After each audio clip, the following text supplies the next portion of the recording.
नमस्कार, एक और टिप्पणी के साथ मैं अतुल चौरसिया। पहले इस वीडियो को लाइक और शेयर कर लें।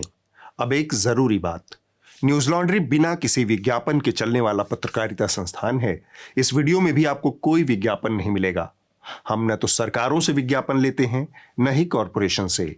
हम सिर्फ आपके सहयोग से पत्रकारिता कर रहे हैं, यानी आपके सब्सक्रिप्शन के सहारे। न्यूज लॉन्ड्री को सब्सक्राइब करें, क्योंकि देश में अब पत्रकारिता को बचाने की जिम्मेदारी आपके हाथ में है। इस साल जम के सर्दी पड़ी है। दरबार में लगातार कौड़ा जल रहा है।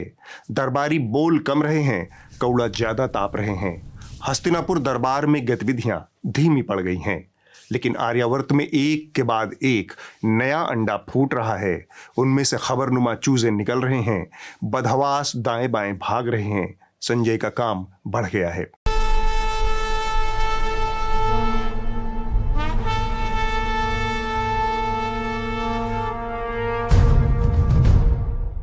लगातार कौड़ा तापने के चलते धृतराष्ट्र के चेहरे पर झुर्रियां पड़ गई थी। ऊपर से हुक्के की फड़ भी चल रही थी। सब कुछ धुआं धुआं सा हो रखा था। झुर्री वाले गाल पर हाथ फेरते हुए उन्होंने संजय से पूछा, आर्यावर्त से क्या खबर है? बहुत दिनों से डंकापति का न कोई इवेंट न आयोजन, सब कुशल मंगल तो है? संजय ने जवाब दिया, महाराज, इवेंट की तो पूछिए ही मत। एक हफ्ता अगर बिना इवेंट या आयोजन के बीत जाता है तो डंकापति खुद ही बेचैन हो जाते हैं। उन्हें आर्यावर्त के निवासियों और उनसे ज्यादा खबरिया चैनलों के आत्मसमर्पित हुड़कचुल्लुओं की चिंता होने लगती है। उनके मनोरंजन का पुख्ता प्रबंध हो, यह सुनिश्चित करना डंकापति नहीं भूलते। बीता हफ्ता भी अपवाद नहीं रहा।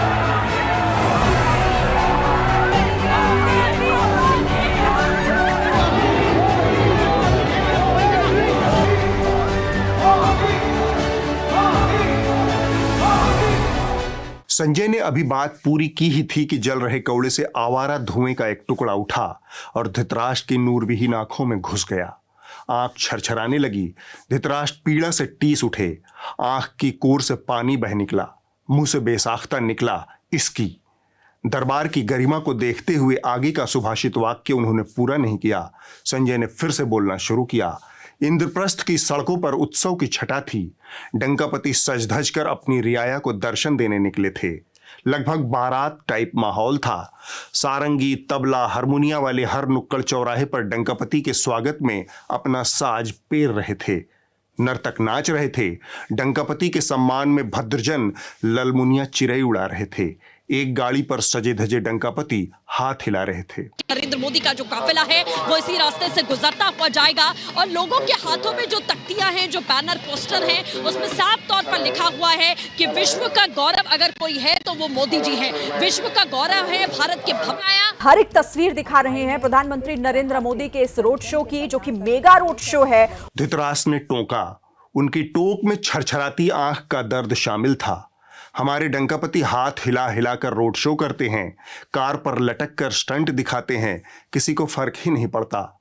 उधर बर्तानिया में सुनने में आया है कि बिना बेल्ट के पिछली सीट पर बैठने के अपराध में वहां के वजीर आजम का चालान काट दिया गया। ब्रिटेन के प्रधानमंत्री ऋषि सुनक पर ट्रैफिक रूल्स तोड़ने के आरोप में 10,000 रुपए का जुर्माना लगाया गया है। बताया जा रहा है कि ऋषि सुनक पर कार में सीट बेल्ट नहीं पहनने पर ट्रैफिक पुलिस ने शुक्रवार को जुर्माना लगाया। उन्होंने चलती कार में पीछे वाली सीट पर बैठकर एक वीडियो बनाया था। उस वक्त उन्होंने सीट बेल्ट नहीं पहन रखी थी। इसके बाद धृतराष्ट्र आर्यावर्त वापस लौट आए। संजय से पूछा, ये बताओ बारात निकालने का सबब क्या था? संजय ने जवाब दिया, डंकापति के दरबारियों की सालाना बैठक थी, राष्ट्रीय कार्यकारिणी। धृतराष्ट्र के भ्रुकुटियां तन गई। उन्होंने कहा, जहां तक मेरी स्मृति कहती है, इस कार्यकारिणी की मीटिंग भाजपा बनने के बाद से हर साल होती आई है।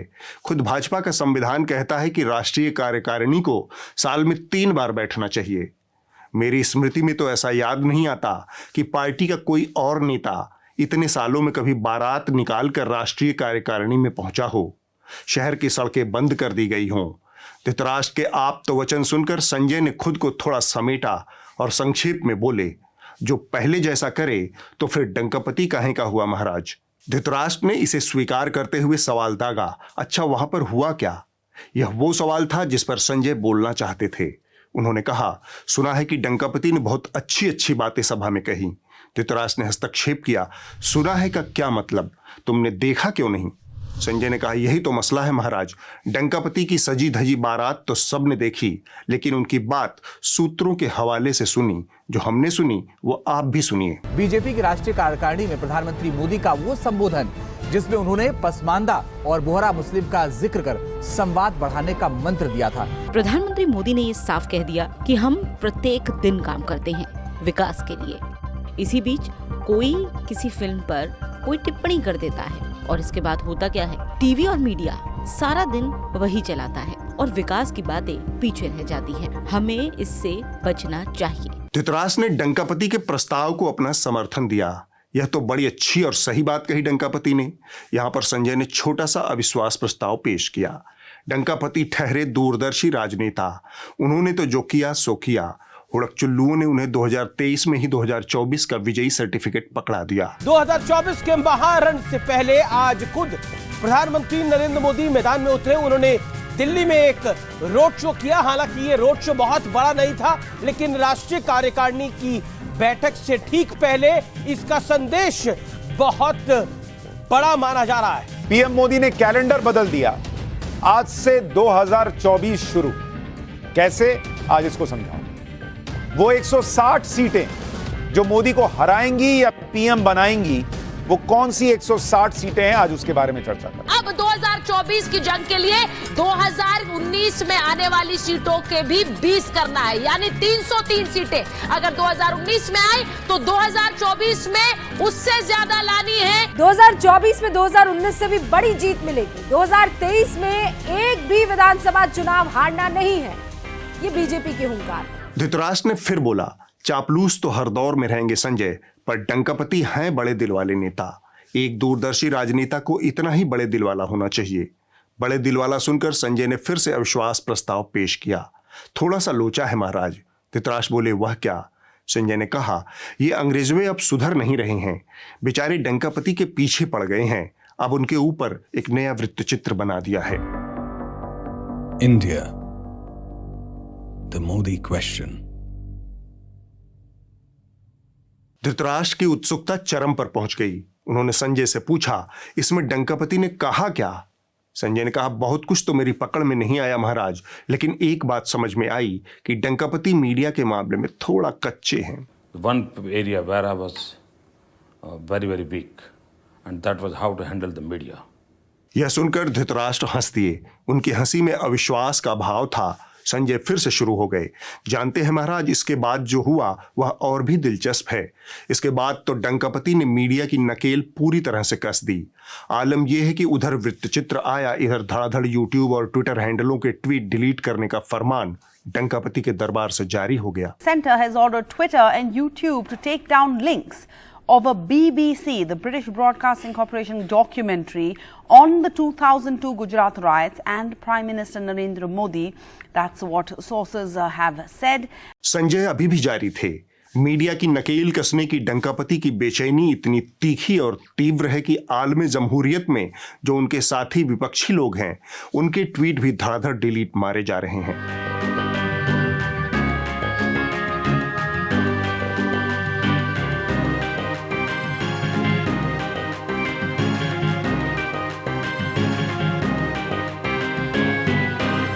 मीडिया की नकेल पूरी तरह टाइट रहे, इसके लिए डंकापति की सरकार ने एक नया प्रस्ताव पेश किया है।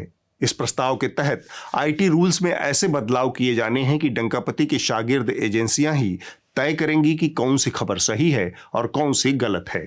इसके आधार पर मीडिया वालों को अपनी खबर हटानी पड़ेगी। दरअसल ministry of electronics and information technology ने फेक खबरों को रोकने के लिए सूचना प्रौद्योगिकी नियम 2021 एक नए संशोधन का प्रस्ताव रखा है, जिसके तहत प्रेस इंफॉर्मेशन ब्यूरो यानी पीआईबी जिस भी खबर को फेक न्यूज बताएगी, उस खबर को सभी समाचार और सोशल मीडिया संस्थानों को अपनी वेबसाइट से हटाना पड़ेगा। इंटरनेट पर किसी भी सामग्री को हटाने की शक्ति पूरी तरीके से सरकार के पास सिमट जाएगी। डंकापति बार बार मीडिया को आंखें दिखा रहे हैं, लेकिन मीडिया वाले समझ नहीं पा रहे।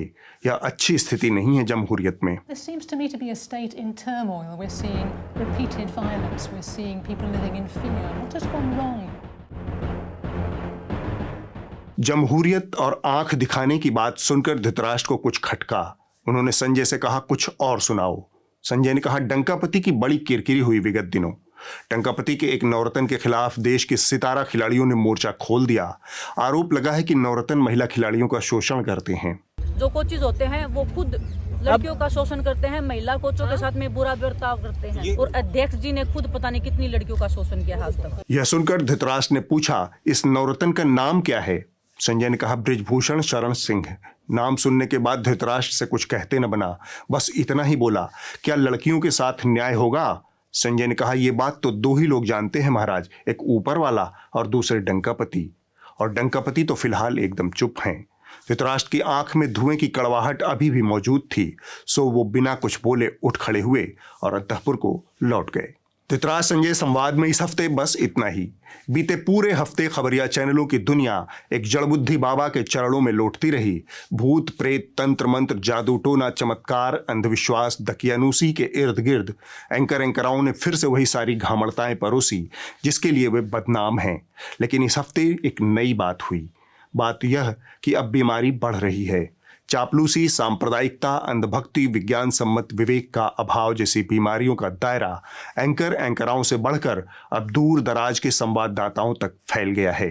सबसे पहले आप यह घटना देखिए। जी गुरुजी, एक पत्रकार होने के नाते मैं ये कह रहा हूं, आचार्य धीरेन्द्र शास्त्री की जय। यह रिपोर्टर गया था बगेसर वाले बाबा का पाखंड उजागर करने, लेकिन वहां इसने अपने दिल दिमाग का पाखंड उजागर कर दिया। एक राष्ट्रीय चैनल का रिपोर्टर खुलेआम अंधविश्वास, अवैज्ञानिकता और झूठ फैलाने लगा, और दिल्ली में बैठा उसका चैनल भी इसमें योगदान करने लगा। जब ज्ञानेंद्र तिवारी से मुलाकात होगी तो उनसे जरूर जानेंगे कि बाबा धीरेन्द्र कृष्ण शास्त्री ने उस पर्ची पर ऐसा क्या लिखा दिखाया कि दोनों मौन रहे। आगे बढ़ने से पहले आप उस कारण को जान लीजिए जिस कारण से एबीपी न्यूज का रिपोर्टर ज्ञानेंद्र तिवारी एक कर्मकांडी बाबा का खुलेआम भक्त ही नहीं बना, बल्कि अंधविश्वास का प्रचार करने लगा। देख लीजिए। आप पत्रकारों में जिनके चाचा का नाम भृगुनाथ तिवारी हो वो आ जाए। मैं यहीं से आपके दरबार से जनता तो क्या तुम्हारे भाई का नाम राघवेंद्र तिवारी है? क्या तुम्हारे भाई ने अभी मकान बनवाया है? जी, गृह प्रवेश किया है 2 दिन क्या पहले। तुम्हारी भतीजी का नाम अभिषी है? अब लगे हाथ ये भी जान लीजिए कि बाबा ने यह सब कैसे हाथ के हाथ धड़ल्ले से आत्मविश्वास से बता दिया। इन चारों सवालों का जवाब ज्ञानेंद्र तिवारी के फेसबुक पेज पर 2 दिन पहले से ही मौजूद था। चचा का नाम, भाई का नाम, उसका गृह प्रवेश और भतीजी का नाम। गली गली में अपनी जानकारियां बांटकर और दिमाग ताखा में रखकर एबीपी न्यूज का यह रिपोर्टर सरेआम एक कर्मकांडी अंधविश्वासी बाबा का प्रचारक बन गया। यह अपराध है, खासकर एक पत्रकार के लिए जो संविधान में तय की गई विज्ञान सम्मत सोच के विपरीत कर्मकांड और अंधविश्वास को फैला रहा है। इतना ही नहीं, इसके बाद बाबा ने सभी पत्रकारों को धमकी भी दी। आज के बाद अब अंधविश्वासी कहना बंद कर देना, वरना नंगा कर दिया जाएगा। ऐसे वैसे गुरु नहीं है हम दूसरे वाले गुरु हैं। हम इलू भी बताई के जगह चल रहा हो। हाँ, और ठोक कर बताते हैं कि कितने जगह चल रहा हो। हम केवल चाचा भर का नाम नहीं, लवेरिया वाले खसम को भी नाम बताई थी कि कितनी मैडमन से कांटेक्ट है। हम बहुत उल्टे गुरु हैं। भरी सभा में जहां बहुत सारे पत्रकार मौजूद थे, वहीं पर बाबा ने धमकी दी, लेकिन किसी भी पत्रकार के अंदर न तो इतनी हिम्मत थी, न ही इतनी मानसिक चेतना कि बाबा के दावे को लगे हाथ खारिज कर सके। अब मैं आपको बागेश्वर धाम वाले इस बाबा का मोडिस ऑपरेंडाई भी बताऊंगा, लेकिन उससे पहले एबीपी न्यूज के इस पतन की कहानी जान लीजिए। यह चैनल लंबे समय से टीआरपी रेटिंग का सूखा झेल रहा है। कुछ ही दिन पहले चैनल में मैनेजरान और एडिटरान के पद पर बड़ा फेरबदल हुआ है। संत राय एंड कंपनी रेटिंग के बड़े बड़े दावों के साथ एबीपी न्यूज पहुंचे थे, लेकिन कुछ खास कर नहीं पाए। कहा जा रहा है कि किसी भी कीमत पर रेटिंग लाने के दबाव में यह सारी चकल्लस की जा रही है और चैनल बगेसर बाबा की कांव का अड्डा बन गया है।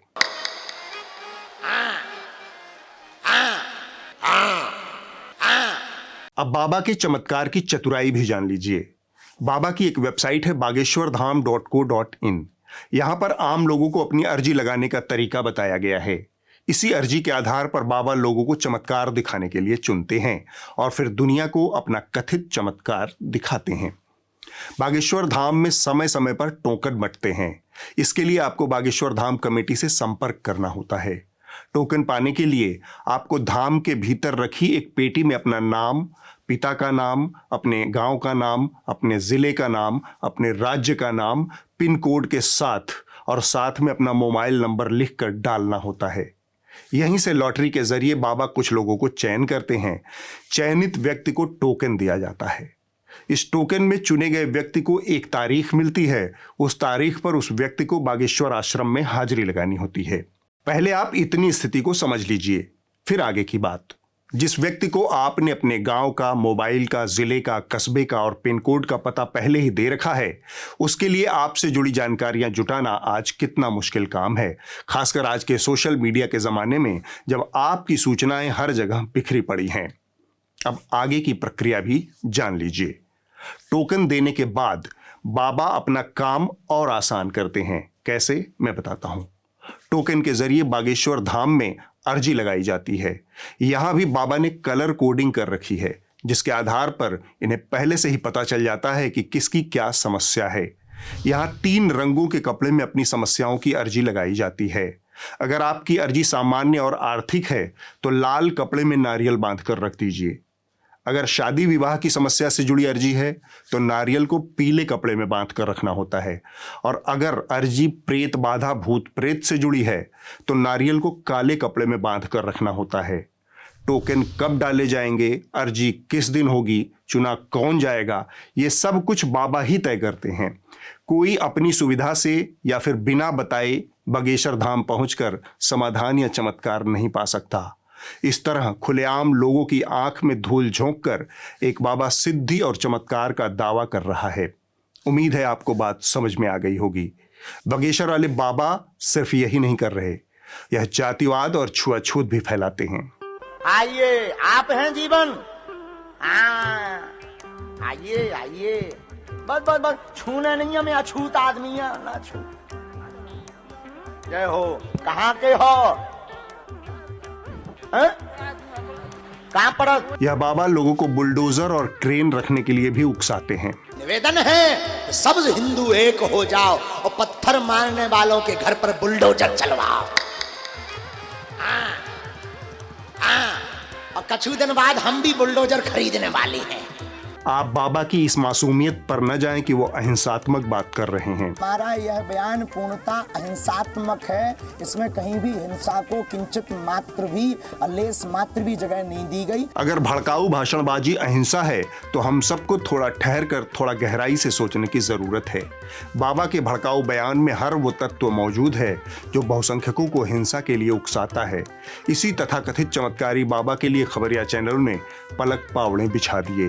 क्या आज तक, क्या एबीपी न्यूज, क्या टाइम्स नाउ, नव भारत। धीरेन्द्र कृष्ण शास्त्री जी, आप कथावाचक हैं, आप भगवत कथा सुनाते हैं, राम कथा सुनाते हैं, आप चमत्कार करते हैं, कोई जादू करते हैं, तो अपने बारे में बता दीजिए। हम देखो बागेश्वर वाला जी के सेवादार हैं। हमारी 3 पीढ़ियों से परंपरा से दरबार लग रहा है। हम कोई चमत्कार नहीं करते हैं। जिस प्रकार माता पिता अपने पुत्र की बीमारी पर मंगल कामना करता है, उसी प्रकार गुरु होने के नाते हमारे लोग अपने श्रद्धा से आते हैं। हम किसी को बुलाते हैं, हम किसी से दक्षिणा नहीं लेते। आपकी उम्र ही टोटल 26 साल है, तो आपके पास चमत्कार की जो शक्ति है ये जल्दी कैसे आई है? बहुत अच्छा प्रश्न है, बहुत बहुत धन्यवाद। अच्छा प्रश्न। आपसे किसी ने पूछा नहीं होगा? तो नहीं है, ये घोषणा तो नहीं करते, लेकिन आज भी दिन रात बहुत। अरे आपकी योग्यता का क्या कहना। I proud of you. आपको लगता है भारत कभी हिंदू राष्ट्र बन जाएगा? आप चाहते हैं भारत हिंदू राष्ट्र बने? हिंदू राष्ट्र है, बस घोषणा की आवश्यकता है, इसीलिए तो हम लगे हम हिंदू राष्ट्र बनवा करके रहेंगे। और क्या जी न्यूज, बड़े दिनों बाद पेन किलर वाले एंकर की वापसी हुई, और वापसी भी ऐसी हुई कि बिल्ली के भाग से छींका टूट गया। छींके से गिरा बागेश्वर वाला बाबा, उसके साथ ताल से ताल मिलाई दीपक चौरसिया ने। महाराज जी मुझे बताइए, मैं आपसे आधे घंटे से बात कर रहा हूँ, मेरे दिमाग में इस वक्त क्या चल रहा है? आइए दरबार में हम बताएंगे, ऐसे तो तुम मजा लेकर के चले जाओगे। नहीं, मैं दरबार में जरूर आऊंगा। आइए, वेलकम टू यू। दरबार की जो परंपरा है उसको निभाए। अच्छा, एक कब आएंगे, हम आपका स्वागत करेंगे और जो हमें प्रेरणा लगेगी मैं तो आता ही रहता हूँ, दिल खोल कर बताएंगे। मैं तो सलाह के मैं आता ही रहता हूँ, मैं कभी भी आ जाऊंगा, किसी भी दिन आपको सामने प्रकट हो जाऊंगा। बात तंत्र मंत्र, जादू टोना, भूत प्रेत की हो तो अद्भुत, अलौकिक, अविश्वसनीय श्वेता बहन कैसे पीछे रहती। उन्होंने अलग तरीके से बाबा को कवर फायर दिया। क्या आप बता सकते हैं कि आप अपने किस दोस्त का नाम अभी सोच रहे थे? दिव्या। दिव्या। दिव्या। और ये आपने मुझे बिल्कुल नहीं बताया, करेक्ट? मैं टच में ही नहीं हूँ उससे बहुत, मतलब बचपन से टच में भी नहीं है, कुछ भी पॉसिबल नहीं है। करेक्ट। मैंने आपके बताने के पहले यहाँ पर एक नाम लिखा था और वो है जरिया। अब आप कह रही हैं ये चमत्कार नहीं है। जी नहीं, ये चमत्कार नहीं है, ये एक कला है, एक ट्रिक है और एक बहुत ये कला कैसे होती है उसके पीछे एक बहुत बड़ी स्टडी है।